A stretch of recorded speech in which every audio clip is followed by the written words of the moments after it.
안녕하세요. 알쏭달쏭 본 건강교실입니다. 오늘은 누구에게나 발생할 수 있는 응급상황시 대처법에 대한 강의가 준비되어 있습니다. 토론토 제너럴 하스피탈 중환자실에 근무하시는 이다혜 간호사님의 심폐소생술 강의와 미시사가 브램튼 필 지구 제이슨 팍 구급대원님의 응급상황 대처법에 대한 강의를 듣겠습니다.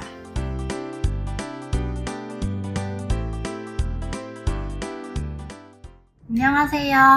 토론토 제너럴 병원 중환자실에서 간호사로 일하고 있는 이다혜입니다. 오늘은 심폐소생술에 대해 알려드리려고 합니다. 심폐소생술이란 심장이 멈추었을 때 실시하는 응급처치입니다. 심폐소생술의 종류는 일반인을 위한 기본 심폐소생술과 의료인이 실시하는 전문 심폐소생술로 구분합니다. 심정지 발생 후 조치가 없을 시 4분에서 5분 이내 뇌 손상이 일어나기 때문에 초기 대응 5분이 생사를 좌우하게 됩니다. 초기 목적자에 이른 심폐소생술은 환자의 소생률을 3배 이상으로 증가시켜줍니다. 오늘은 일반인을 위한 기본 심폐소생술인 가슴 압박 소생술을 설명드리겠습니다.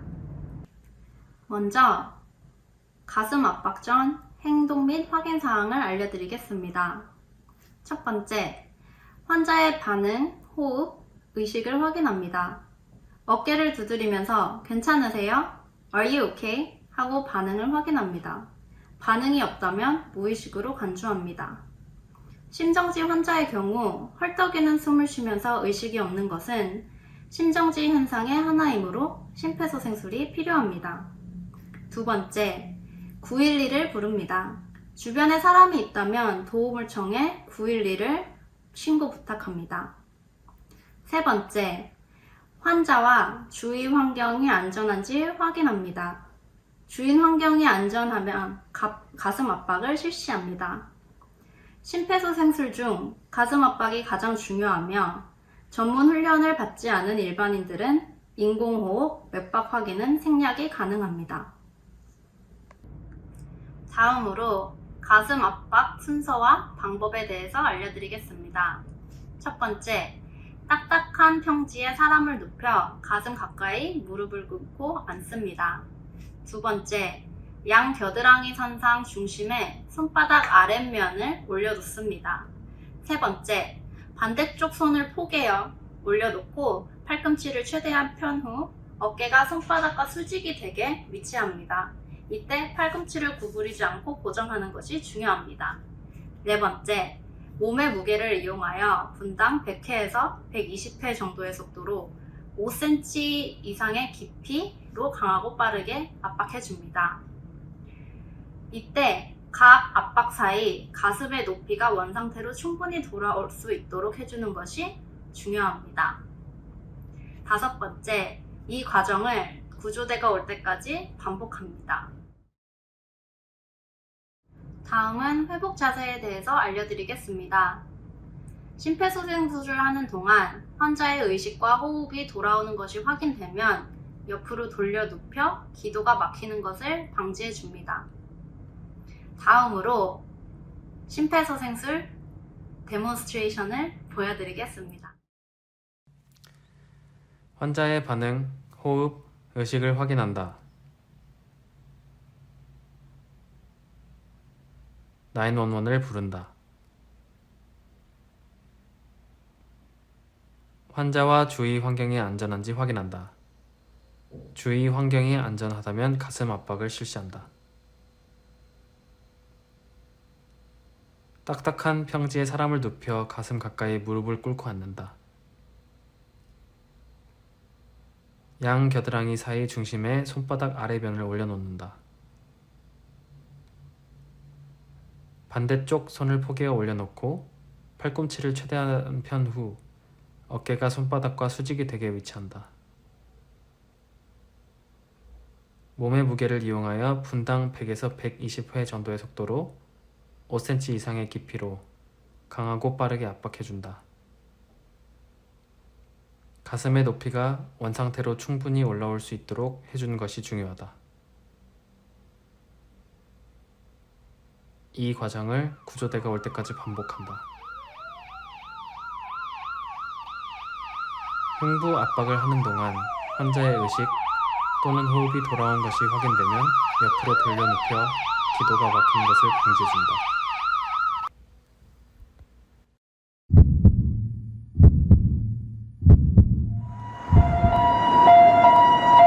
Hi, my name is Jason Park. I work in the Mississauga and Brampton area as a primary care paramedic, and I'm employed by the region of Peel. It's going to be a quick video about who we are and what we do. So, who are we? We paramedics respond to 911 emergency calls where the patient or the person is in need of medical attention. So when you call 911, depending on the nature of your emergency, either the police department, the fire department, or the paramedics will show up. Depending on the, like I said, the nature of your emergency, it could be one of those services or maybe even all three. Paramedics will focus primarily on those who need medical attention. So what do we do? So when we show up on scene, we will come to you, the person in need of medical attention. Obviously, we will introduce ourselves. And there's a couple things we do. So we will attach you to our monitor that will look at your blood pressure, your oxygen saturation levels. It's a little plastic thing that goes on your finger. And also a couple of stickers on your arms and legs to give us an idea of how your heart is beating. Okay, so there are a couple things we attach onto you through our monitor. And we also will ask you a series of questions, okay? We're going to want to know things like what happened and when it happened. And basically, the reason for that is to take you to the appropriate place in the hospital, okay? Some hospitals specialize in certain things. Like if you're having a heart attack or a stroke, we may take you to a certain hospital.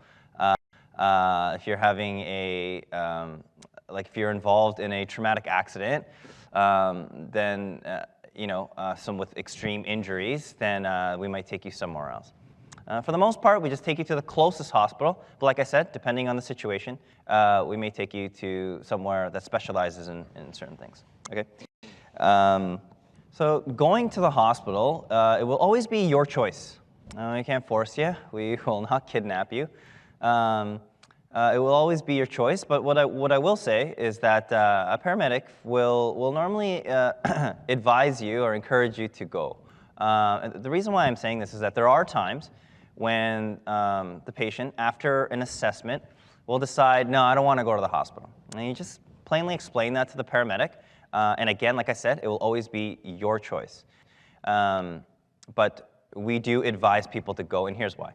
The reason why is that as a paramedic, we're just human, and also we don't have the testing options that a hospital will have. Okay, so like we don't do CT scans for your head, we don't do X-rays, we don't do blood tests, and those kind of tests are more accurate in diagnosing why you're feeling sick, and so that's why we always advise going to the hospital for those testing options and also to hear the opinion of a doctor.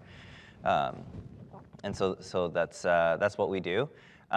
Sometimes the question of how much is it comes up. I didn't realize that was such a question that people would be so curious about, but it does come up quite a bit. So I don't know the price. Okay, we don't come to you with a credit card machine and take money, and we don't take cash from you. It's not how it works. You will get something in the mail. And that's only if we actually end up taking you to the hospital, okay? So if we show up on scene and we do our assessments and you decide you don't want to go, there is no charge there. But the charge will happen if we transport you to the hospital. So that's, I guess, a question you want to ask yourself. Is the nature of your emergency, number one, something that's inhibiting you to get to the hospital? So can you get to a hospital? No? You should call 911 because we can help you out. Also, like, is this something that you can talk to your family doctor about? Yeah, you can give that a try. That's always an option as well. So what are some of reasons why you would call 911. Like, what kind of emergencies is it a good idea to call us? Well, anytime like you're short of breath, if you're having trouble breathing, it's a good reason to call us. Also, if you're having chest pain. Okay? Chest pain's a tricky one, and if you're having chest pain, especially like if it's radiating or shooting out anywhere, especially like if it's shooting out to your arms, it's a concerning type of pain that you may want to call 911 for, okay? So those are some of the reasons why you would call. Another reason would be if like you're having a serious allergic reaction. We have treatments for that, and so that would be another reason. If ever you're unsure, should I call 911? I mean, to be honest, there's no trouble in calling, okay? Because we will come, we'll do our assessments, and then, like I said, in most cases, we take you to the hospital. After you've had an experience with us once, and hopefully not twice, but let's say twice, then you kind of get an idea of what we do. And the next time you're feeling a certain way, you'll know whether or not you want or need our services. Okay? Let me go a little bit into detail about like the kinds of questions we ask. Okay, so like when we come on scene, like I said, we'll attach you to our monitor, and we're going to ask you a series of questions. Okay? We want to know what happened. We want to know when it happened. If you're having pain, let's say chest pain, we're going to ask you more detailed questions. Does it radiate somewhere? Does it shoot out anywhere? Where is it? We'll also ask you to give us a scale. Okay, anytime there's pain, we want to know how much pain. Okay, so like it will go from 0 to 10. 0 will be no pain at all, and 10 will be like the worst pain you've ever felt in your life. Okay, so those are the kinds of questions we want to know. We're also going to ask you if you take any medications. And for that, what would be extremely helpful is if you had a list. That's the best for us. But if not, then like if the medications are kind of organized in one area that we can kind of go and read them, that's really helpful too. So yes, we're going to want to know what kind of medications you take. And we're also going to want to know what kind of medical history you have, okay? Like examples like, do you have diabetes? Do you have high blood pressure? Or did you have a heart attack in the past? Or were you hospitalized recently? Let's say in the past year, you spent some time in the hospital. We're going to know why and what the nature of that was. It'll give us a better understanding of what's going on. So that's the only reason why we ask you sometimes a lot of questions, is to get a better understanding of what's going on and what you've been through from a medical standpoint. Again, to take you to the right place. That is always the end goal for the paramedic, is to do our assessments, treat what we can treat, and then take you to the right hospital. So I'll just sum this up again. Like when you call 911 for an emergency and you need medical attention, paramedics will show up. We'll do our assessments and treatments. We'll take you to the right hospital. Okay. Everyone's emergency is a little different. Okay. Some people will stub their toe, think it's the worst pain in their life, and call 911. And some people will be short of breath, can't breathe, and won't call 911. So your emergency is your emergency. Err on the side of caution. If you're ever unsure and you're like, should I call 911? There's no problem in calling. We will come. We will attend to your emergency. And like I said, going forward, after having that experience, you'll know better if you want our services or not. Okay? So yeah, we're just one call away if you need us. And that's it. Thank you for listening. 강의해주신 두 분께 감사드립니다. 오늘 강의도 우리 실생활에 큰 도움이 되시길 바라며 다음 주에도 좋은 강의로 찾아뵙겠습니다. 안녕히 계세요.